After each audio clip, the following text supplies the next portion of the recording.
Okay, this is a loaded beans test for the niche. 21 grams starting.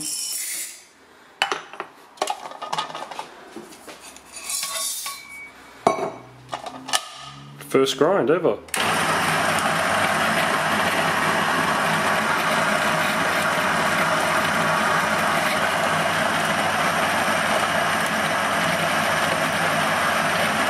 It's interesting.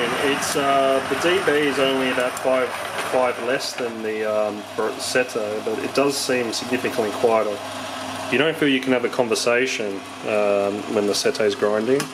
So for first grind, we put 21 in. Wow, well, that's not bad. So that's about 0.6, 0.5 of a gram retained in the burrs.